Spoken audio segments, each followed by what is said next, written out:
आज के पीच के शेक में हम डालेंगे आड़ू, पीच, आप ब्लेंडर में डाल दें, और इसमें 2 टेबलस्पून कंडेंस्ड मिल्क के।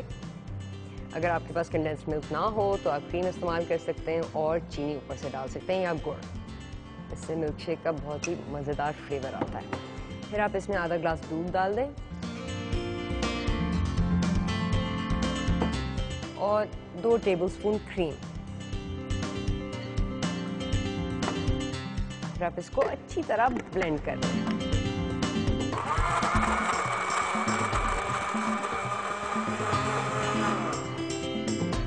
और बिल्कुल एंड में आप मिक्स में कोई 4 पुदीने के पत्ते डालेंगे, लेकिन आप इनको ब्लेंड नहीं करेंगे, ये सिर्फ आप पोर आउट करेंगे। हमारी ड्रिंक तैयार, हमारा खाना तैयार, और अब है टाइम प्लेट अप का।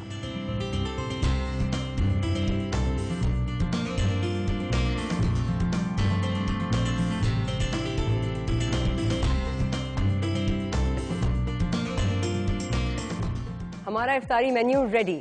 अब देखिए आलू कितने खूबसूरत लग रहे हैं। अगर आप चाहें तो इनको फॉयल से निकाल के ऐसे भी सर्व कर सकते हैं। ये इतने आसान थे। आलूओं को अलग से ओवन में डाला, उनकी टॉपिंग सेपरेटली बनाई और आखिर में सब चीज़ों को एक जगह पे फ्यूज़ किया। और हमारा पिज़्ज़ा, ये देखिए कितना खूबसूरत लग रहा है। अब पनीर ने एक अपना कलर बदलना शुरू कर दिया है, गोल्डन गोल्डन हो गया। पेपरोनी साइड से कितनी अच्छी तरह उठ रही है। आपको चीज़ के साथ एक्सपेरिमेंट करना चाहिए। कभी पनीर इस्तेमाल करें, कभी मोज़रेला, कभी चेडर, कभी कोई और चीज़। उससे पिज़्ज़ा में बहुत सारा फ्लेवर आता है। और आखिर में हमारा बहुत ही खूबसूरत डिज़र्ट, इसके ऊपर मैंने थोड़ी सी क्रीम डाली है। अगर आप चाहें, और आज का मेरा टिप, कैरमलाइज्ड बनानास डाल सकते हैं। अब कैरमलाइज्ड बनानास क्या है? आप केले को काटें, उसको फ्राइंग पैन में थोड़ी सी चीनी के साथ गर्म करें और फिर इसके ऊपर सर्व कर दें। इसके ऊपर आप कंडेंस्ड मिल्क भी डाल सकते हैं, शहद भी डाल सकते हैं। बहुत ही मज़े का डिज़र्ट है और इसको बहुत ठंडा करके आप टर्न आउट भी कर सकते हैं।